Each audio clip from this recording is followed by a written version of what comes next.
Bueno, simplemente un elemento que me viene dando vueltas desde hace un tiempo es la enorme cantidad de reformas que se van a discutir en las sesiones ordinarias de las distintas legislaturas y, por cierto, en el propio Congreso Nacional. Reformas estructurales, reformas de fondo, reformas medulares, que ojalá tengan el debate y efectivamente tengan la discusión y el marco de discusión apropiado y adecuado. En el Gobierno Nacional efectivamente está la mirada puesta sobre concluir la reforma del Código Civil, donde ayer la Iglesia pidió la participación de otros credos y distintas ONG, que hasta aquí no han participado. Recuerden ese Código Civil que tiene media sanción y que va a tener que ser convertido en ley en el transcurso de este año, después de una polémica donde el oficialismo apuró los tiempos sobre fines del año pasado.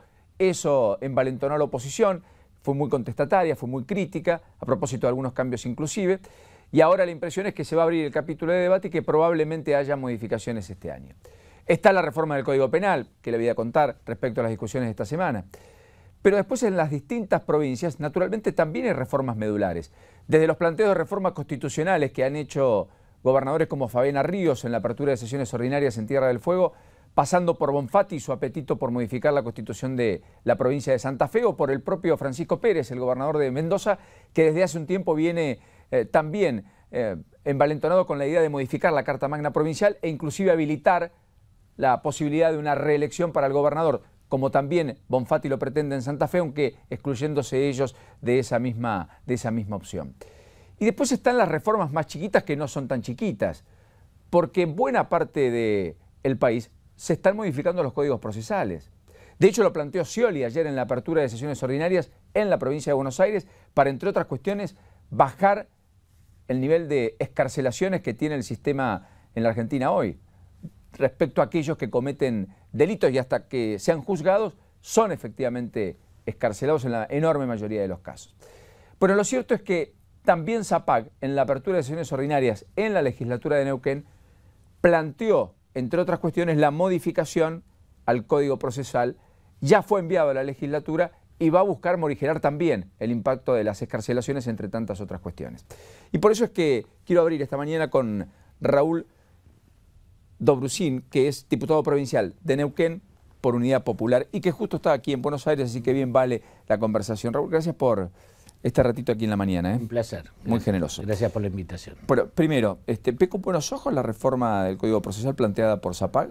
Nosotros la hicimos durante todo el año 2012, 2013, y en diciembre terminamos las leyes complementarias para la reforma del Código Procesal Penal. O sea, se hizo una reforma. El discurso de ZAPAC es sobre la reforma que se habilitó en diciembre hacer modificaciones, digamos. Con lo cual hubo un trabajo de consenso, se discutió, se aprobó en la legislatura, exacto, hubo reforma, pero lo que ZAPAC pide es algunas correcciones o algunas modificaciones. Exacto, y digo, tuvo todo un año, el año pasado, mientras estuvimos debatiendo los diputados como para poder hacerlo, pero lo que pasa, obviamente siempre hay cosas que quedan, como es una negociación, hay cosas que a uno le gustaría que estén y no están.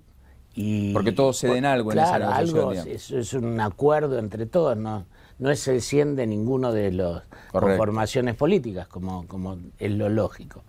Entonces a uno le gustaría, ahora lo que él plantea es un tema mediático de la garantía y la prisión preventiva, ¿no? Nosotros tuvimos una primera experiencia con el nuevo Código Procesal Penal y el tema de las prisiones preventivas creo que es el tema más difícil, cuando se determina o cuando no, porque ante la sociedad uno dice, bueno, es el asesino, tiene que quedarse en la cárcel y esperar ahí qué va a pasar con el juicio, ¿no? Puesto al revés es, y si fuera inocente, lo tuvimos en prisión de manera indebida y después pide un resarcimiento al propio Estado. La verdad que porque invierte la prueba constitucional, digamos, de que todo es inocente hasta que se demuestre lo contrario. Exacto, es casi inconstitucional, por eso lo que están pidiendo, que se declare culpable y que demuestre su inocencia, digamos. Se está invirtiendo esto, que es un debate que se da también en el código, en esta reforma del Código Penal Nacional, ¿no?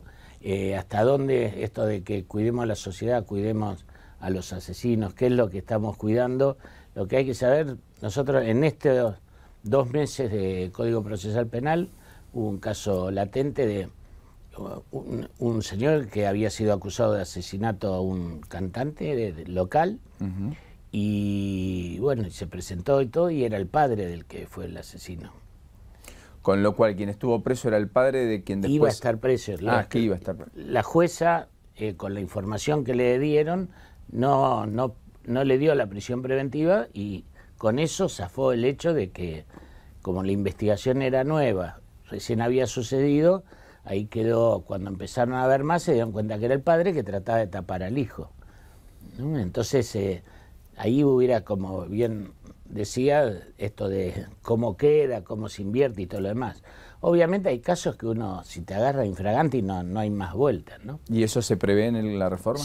Sí, está. El juez puede determinarlo. Las condiciones por las cuales, según dicen, dan la prisión preventiva es si tiene peligro de fuga, o si tiene peligro de fuga es una, y la otra si puede molestar para los fines del caso, o sea, apretar a la gente, o para que... Sí, si puede entorpecer la investigación. Exacto. O si puede irse del país o fugarse. Ante eso sería la prisión preventiva, si no, el principio constitucional dice esto de que es inocente, ¿no? Todo el mundo es inocente hasta que se demuestre lo contrario. Es difícil porque para la sociedad y el término de la comunicación como está, es como que las investigaciones muchas veces se hacen por los medios, independientemente de lo que hagan las fiscalías y todo lo demás. Lo que en Neuquén quisimos hacer, que sea rápido.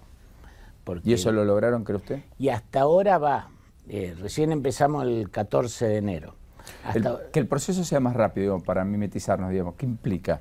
Implica que en 2 meses sepa si es inocente o culpable. ¿Ese es el plazo máximo? Es el plazo. 60 días. 60 ¿Para días. todos los delitos? Para todos los delitos. Hay especiales que son de más de 15 años, que tardan un poco más porque es con jurado popular. Juicio por jurado. Por jurado popular, o sea, se eligen, no hay un jurado determinado de juristas o de alguien especial, sino de gente que quiera participar y que sea que tenga condiciones, ¿no? De moralmente y todo lo demás, que no tenga. Claro, pero que no sean leguleyos, que no sean leguleyos, que sea sociedad común. ¿De cuántos es ese tribunal? ¿Cuántos miembros? ¿12? Hasta 12. La realidad es que hicimos pruebas con esto. Se hicieron casos falsos en distintas localidades del interior de la provincia, ahí en Neuquén Capital, como para ir viendo, y bueno, sobre los mismos casos hubo fallos diferentes, ¿no?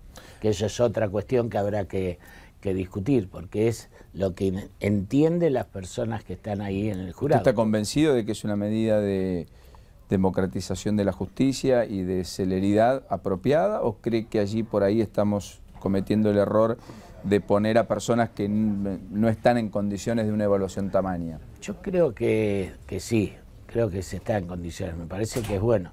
Tener la resolución cerca hace que los casos, yo qué sé, 13 años de gracia, ¿no? ¿Cuánto hace que está fuera siendo acusado y todo lo demás? Sí, con condena firme. Con condena firme y todo lo demás. La verdad que hay casos de todo tipo y color, digamos, no solo de asesinos, sicarios, como anda ahora la nueva moda de la droga. Yo creo que es bueno, yo creo que es perfeccionable, sí, sin lugar a dudas. Pero para usted ha sido un salto cualitativo en la justicia. Yo creo que es importante, Obviamente después están las fallas que tenemos como seres humanos, tanto los jueces, porque aunque no lo crean, los jueces son humanos, los fiscales, claro, natural. Ellos a veces no creen un ser humano, pero bueno, eso se va a ir viendo con el tiempo. Raúl, a ver, cuando se hacen los juicios populares, digamos, sí, tiene que haber unanimidad de criterio para una condena, ¿verdad?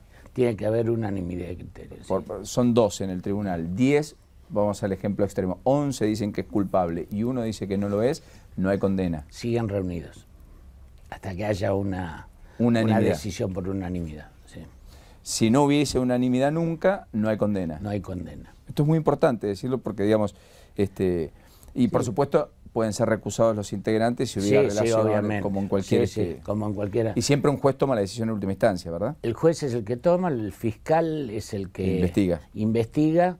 Hay querellantes comunes con el fiscal, la única condición es que la que llegue a juicio sea por una causa determinada, porque ha sucedido que las querellas piden penas de 25 años, el fiscal de 10, y después hay problemas con la defensa y los juristas con eso trabajan para salvar a sus defendidos, no porque no haya sido asesino, sino por errores o administrativos o diferencia de criterios, claro. Correcto. Así que lo que se hace es que antes de llegar al juicio hay que unificar cuál es la condena que se está pidiendo entre querellante y fiscal. Lo único que nosotros creemos, que es lo que más nos disgustó, digamos, es que no se aceptan como querellantes a organizaciones, solo a las víctimas o los sucesores de la víctima. Y esto, por ejemplo, en casos como los de medio ambiente, de juicio de medio ambiente, en general son las organizaciones las que litigan. Acá tendría que tener uno de que el medio ambiente le hizo mal, digamos. Es un retroceso importante y nosotros estamos proponiendo modificarlo, eso que vuelva, pero es una discusión. Han sacado los sindicatos con un trabajador que está con problemas, con juicio. Tiene que ir el trabajador solo, los sindicatos no pueden estar en ese lugar también apoyando a esa víctima, entre comillas, ¿no? Con lo cual, digamos, hay una apertura, hay una amplitud, hay una popularización del sistema judicial. Sí. Hay una reforma del Código Procesal que ha sido bien vasta y bien intensa. Sin embargo, el planteo del gobernador, ¿a usted le parece que es un planteo más mediático, más efectista que en términos prácticos? La verdad, la prisión preventiva no tenemos ni cárcel para poner a todos en prisión preventiva. Digo, en algún lugar hay que dejarlo en prisión preventiva, sí, claro, todos esos lugares. Y ahora en todo el país, no es solo de Neuquén, ¿no? Las cárceles están superadas y muchas veces usan las comisarías como cárceles. Lo cual es peor muchas veces. Lo cual es peor y se van, se fugan, todo lo que sucede. La verdad que habría que hacer algo más integral. Me parece que no es el grave problema ese, sino el grave problema, y ojalá con esta reforma en Neuquén podamos ayudar a que, como es en poco tiempo, porque la prisión preventiva es porque por ahí el juicio es dentro de 2 años, 3 años y tiene posibilidad de fugarse y todo lo demás. Con lo cual en los delitos con prisión, con penas de prisión de menos de 15 años, la decisión tiene que estar tomada en 60 días. 60 días. Ese es el plazo máximo. Hay una posible prórroga, pero no más de 30 días. Pero en cualquiera de los casos no podría existir un delito que se sustancie el juicio y que ese juicio demande 1 año, 2 años o 3 años. No, eso no podría ser, no podría ser. Pues es un avance muy importante. Sí, es muy importante. El tema siempre después hay que verlo funcionando, digo yo. Y en los papeles andamos bien. Sí, claro, y en la teoría después hay que llevar la práctica. Claro. Ahora, ¿la justicia tiene los recursos, los instrumentos, están la cantidad de jueces necesarios para poder abordar todos y cada uno de los juicios por delante? Sí, se hizo todo un relevamiento durante todo en el medio de la discusión de los jueces y hasta ahora alcanza y no debería entrar más gente como jueces de la justicia. Los que eran penales, el problema que con el sistema normal de escribir hacía falta no solo el juez, sino los secretarios del juez y todo lo demás para leer eso. Casi siempre se cuenta la cantidad de tomos que tiene un juicio, un expediente. Un expediente. Sí, y van al final y leen la resolución final y todo lo demás por ahí no se lee. Todo eso queda afuera, con lo cual queda más gente. Se simplifica mucho. Se armó una oficina judicial que es la que ordena los horarios de los juicios, los horarios, todo lo que es la estructura administrativa con el cual el juez y los fiscales se tienen que dedicar nada más a lo suyo, uno a investigar y otro a juzgar. Correcto. Y lo administrativo se va llevando con trabajadores del sistema judicial. Le hago 2 o 3 preguntas finales y de otras cuestiones. La primera, ¿usted también es de los convencidos en Neuquén respecto a que Vaca Muerta, el acuerdo con Chevron y lo pactado con Repsol va a destrabar un flujo de inversiones que en ese tercer reservorio mundial se explote y muy bien lo que tenemos bajo el suelo? Que yo soy de los que dudan. Yo soy de los que dudan de esto en cuanto al derrame. Ya tanto nosotros en el año 2000 se hizo la prórroga Repsol del mayor reservorio de gas, que era Loma de la Lata en ese momento, convencional, y también venía la Panacea, venía todo. Y nada pasó. Realmente no. Creo que va a haber un desarrollo un poco mayor. Ahora después, la parte de medio ambiente y contaminación, es un capítulo con interrogantes. Claro, es el gran interrogante y nos va a quedar a nosotros neuquinos, digamos. Ellos van a tener su utilidad, claro, todo el pasivo ambiental, que ya había con los convencionales, porque no es que no había, ya había con convencionales y con no convencionales, por todo lo que pasa en el mundo, parece ser bastante más dañoso, ¿no? ¿Sintió cierta desilusión después de que el gobierno, cuando rompió el contrato con Repsol y expropió las acciones y dijo que iba a hacer un análisis del impacto ambiental y que iba a evaluar el pasivo y que hasta inclusive eso podría llevar a que Argentina le reclame incluso a Repsol a que le pague más que pagar a Argentina? Digo, ahí tuvo alguna impresión de que, sí, que no hicieron nada de eso. Digamos, lamentablemente no hicieron nada de eso. Ya teníamos problemas con el gobernador cuando prolongó, porque al 2000 le dio por bueno el ambiente, cómo había dejado el pasivo ambiental, o sea, con lo cual la provincia hasta el 2000 se hacía cargo ella sola de limpiar todo lo que habían contaminado. Y esto es un retroceso importante.